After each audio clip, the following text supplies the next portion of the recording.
Hi everybody, and welcome to the second video on John Finnis and his adaptation of natural law. In this video we're going to consider the 9 requirements of practical reason.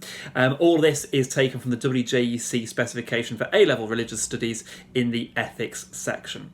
So, in the last video we looked at the 7 basic goods. John Finnis said there were 7 things that all good human actions were pursuing. They are the preservation of life, the pursuit of knowledge, play, i.e. having enjoyment in things, aesthetic experience, so looking for the beauty, finding beautiful things, creating art, music, etc. Sociability, i.e. living in good harmony with other people, doing things for others. Practical reasonableness, so using practical reason to make decisions. And religion, striving to answer those ultimate questions.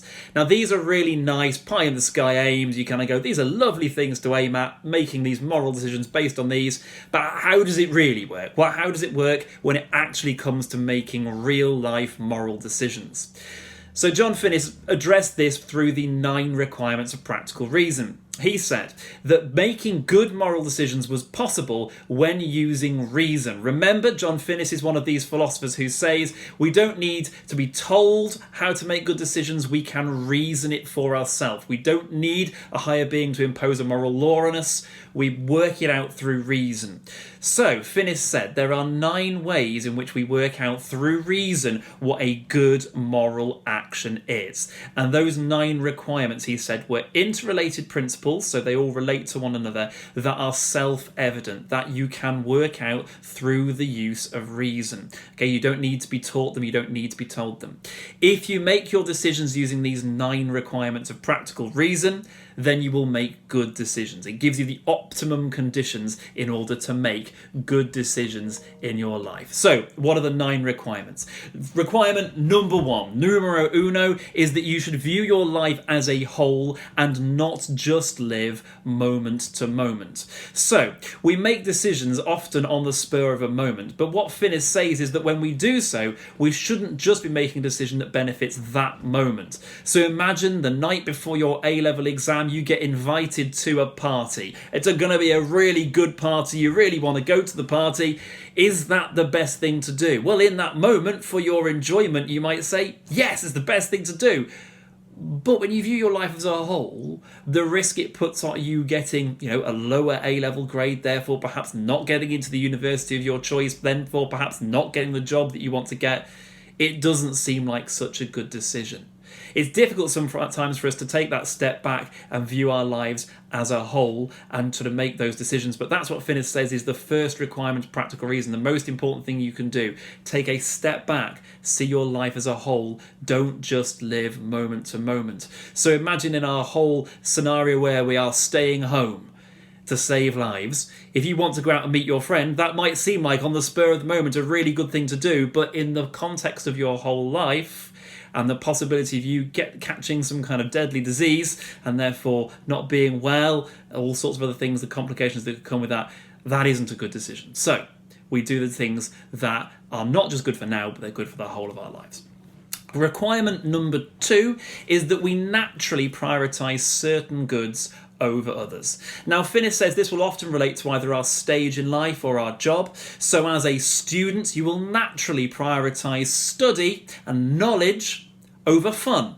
Sorry about that. I'm sure you will want to be prioritising fun, but Finnis says as a natural thing as a student, due to your role in life, you're going to prioritise that basic good of knowledge. If you're a doctor or a nurse, you're going to prioritise the basic good of preserving life. Why?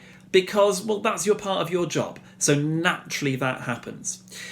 But Finnis says you can't arbitrarily discount any of the basic goods. You should always prioritise with a good reason. So you have a good reason to prioritise why that basic good is the key for you at that moment. So maybe as a student, the reason why it's knowledge is the most important for you is because you're studying for qualifications which will benefit you through the rest of your life. Number 3.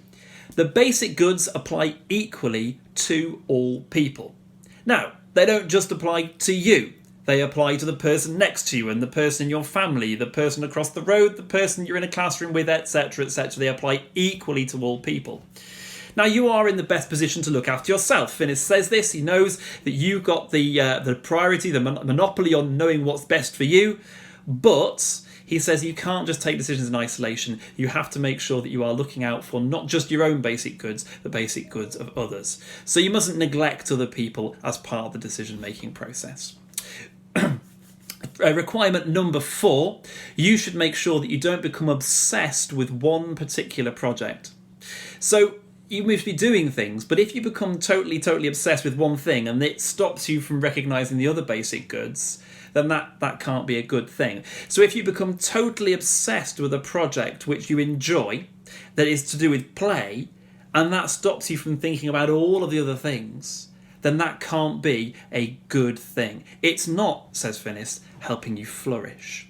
And don't forget, that's the whole point of the basic goods. The whole point of making good decisions is to make sure that you flourish. Human beings living their best life, as we described it last time. And if you're obsessed with one thing, you're not going to flourish. So, for example, you become totally obsessed with one particular computer game to the point where it stops you seeing anybody else. It stops you from doing your studying. It stops you from, eating properly, enjoying music or art. Then that particular thing has become so important to you that it's stopping you from focusing on the other basic goods. Finnis says that's not a healthy thing. But number 5, you should do stuff. Don't just be lazy. Don't just sit around on your backside doing nothing. Do things. Because he says sitting around doing nothing isn't fulfilling any of the basic goods either. So you actually have to do things. So here we are, staying home as we must, and we stay at home and we should be doing things in that time, using that time usefully. So learning, doing something that we perhaps don't get the opportunity to do other times, learning something new, learning a new skill perhaps. Or it might be that we appreciate music or art or good theatre, the National Theatre putting things on YouTube. Maybe you're appreciating that. But all of those things which aim for the basic goods, Finnis says, they are a good thing. If you do nothing, then you're not hitting any of the basic goods. Number 6 is a really easy one. Aim to do good and avoid evil. Well, that's possibly the most basic of the 9 requirements of practical reason, isn't it? That you must do good things. And how do you do that? By fulfilling the basic goods. How do you avoid doing evil? By avoiding harming the basic goods. So that's a pretty straightforward one. Number 7. Linked back to that one where you do good and avoid evil, is that you should never directly harm a basic good, no matter what, even if it's indirectly going to have a positive effect later. So the example that is the clearest for this is it right to kill in order to save lives later? Well, Finnis says no, because you have a moral responsibility yourself to make sure that you're following the 7 basic goods and the 9 requirements of practical reason, and therefore your moral responsibility to yourself is to preserve life. If you're not preserving life, then you're harming one of the basic goods. So should I kill somebody in order to save lives? Finnis says no, because it breaks the basic good, directly harms the basic good. Even though it's going to indirectly, benefit one later, your moral responsibility is to yourself to make sure you're looking out for the basic goods, and that's an important thing. Any harming of a basic good, it's a no, that's a wrong act. Number 8, you should foster the common good of the community, not just your own good. So you are looking out, yes, for your own good, but you've also got to look out for the good of others. So by staying home, you're looking out for your own good, but you're also looking out for the good of the community around you, as, infection can spread so easily. But it's also about doing those little things which help the community. Every one of us is part of a community, be it a community on our street, in our town, in our village. Maybe it's a community in our school or college. Maybe we belong to a club. Even as simple as you are part of the community that is your family, it's important to do good things for those other people. Even the little tiny things like remembering your brother's birthday, or perhaps doing the little things like helping your next door neighbour who's elderly and can't get to the shops themselves. Those little things foster the good of the community, that you are a part of. And don't forget, that hits basic good about sociability. Basic good number 5, sociability, living in harmony with others. And finally, basic good number 9. You should act according to your conscience and practical reason, and not just because of authority. So you should do the basic goods because you know they're the right thing to do.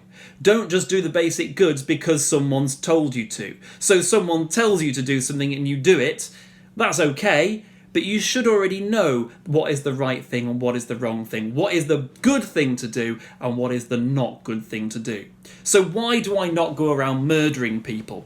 Well, I don't go around murdering people because I know it's not the right thing to do. I know that I shouldn't murder.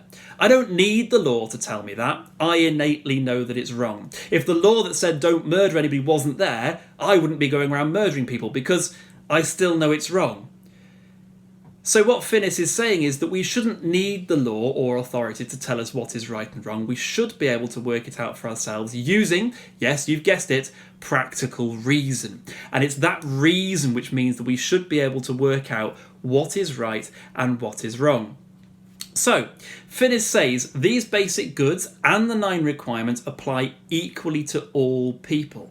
In order to make specific decisions in your life, you think using reason.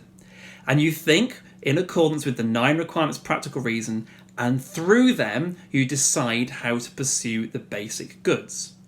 Now, this approach leaves us a fair bit of scope for discretion, and actually you can choose day to day different things through that, because not all the things which are parts of the basic goods, there may be multiple different options within which will all support the basic goods. You might choose to listen to music, you might choose to watch a play, you might choose to watch a film. All of those things might be good. You might choose to go to a party, but you might choose to study, you might choose to volunteer for disaster relief. All of these will hit the basic goods. They're all valid choices based on the basic goods.